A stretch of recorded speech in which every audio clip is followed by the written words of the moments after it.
আমাকে একটু দে। ও ফাটা ফাটা। আরে বন্ধু, আরে বন্ধু, তুই তো একবারে ঠিক সময় আসছো, আমরা কেবল ফাটাইতেছি। আচ্ছা, ওই হুমুন্দি এত ফকিন্নি ঠিক খাওয়ার টাইমে আসে। কিভাবে বিদয় হরি বুদ্ধি পারছি।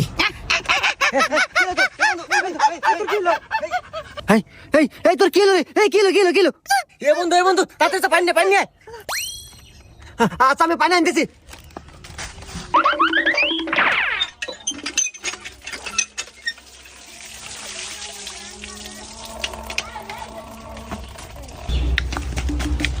এ বন্ধু পানি।